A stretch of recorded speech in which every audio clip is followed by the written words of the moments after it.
Next topic is Tendo's boss. All right.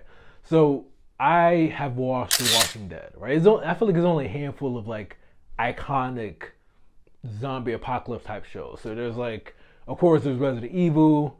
There's High School of the Dead, anime wise. There is The Walking Dead. Right. So at a certain point in time, I'm about to show my age, but Walking Dead was a big deal. Walking Dead was a big deal. So one of the iconic characters, like eventually I will make a video about this too, like my top 10 like villains of all time.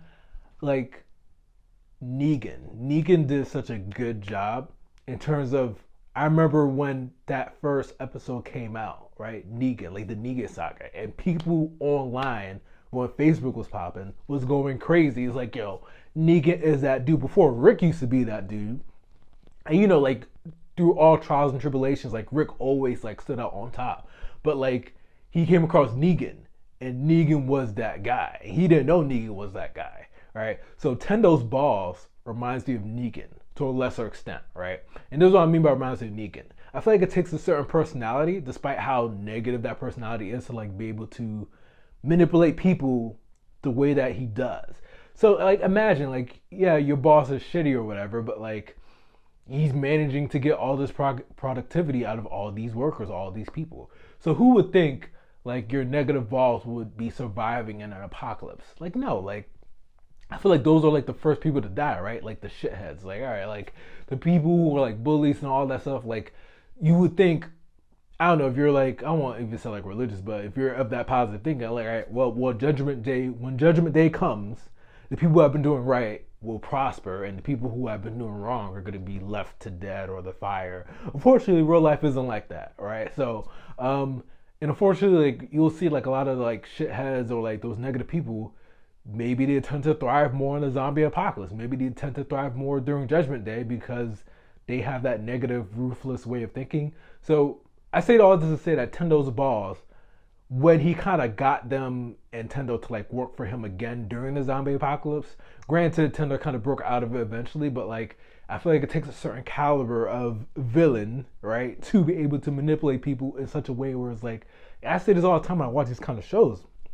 Like, yo, how are all of you agreeing to work for this one person? It's almost like the president or like the one, like is unanimous that like all of you guys are agreeing to work for this person, but like at any point you could just overthrow him. Like you guys have the numbers, right? So I feel like it takes a certain skill to manipulate people in such a way where you can get them to work for you, treat them like trash, and have them not run a coup on you.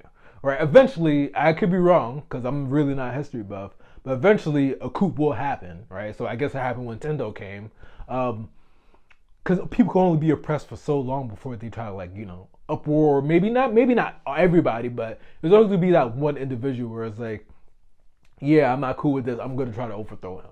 So it takes a certain level of individual villain to like be able to manipulate people for a long period of time, whereas like the opportunity is there to run a coup or to overturn him at any point, but people are so complicit in like the way things are that it really does just take a certain level of mind control, and that's what Tendo's boss is. So like, granted, he's really not good in visual. Tendo hates him, but like, I think he displays more leadership skills than Tendo. Realistically speaking, because I don't think Tendo's able to motivate that many people. At least I haven't seen it. Maybe when more episodes come out, like that'll be the case. But like, Tendo's very like free spirited. I feel like it takes a certain caliber of person to be able to manipulate and encourage, right? You could call it encourage or whatever you want, to uplift certain people in a way where it's like they're working for you despite the fact that they outnumber you. Like it takes a certain caliber of villain to do that. Those villains really stand out to me because it's like, yo, they're really good with their mouthpiece, meaning they're very persuasive. They have to persuade to a certain point. And you kind of saw hints of that in that episode. So listen, Tendo's boss, top villain of all times. Sorry, no, not top villain of all times, but definitely very underrated in terms of like that skill. Very underrated. Tendo's boss survived the zombie apocalypse. Tendo was surprised to see his boss. Like, oh snap, you survived. Like, yeah, my guy, I survived. Now start working for me right now. And you know, he set up that trap. Like, it takes a certain level of intelligence. I'm telling you. All right.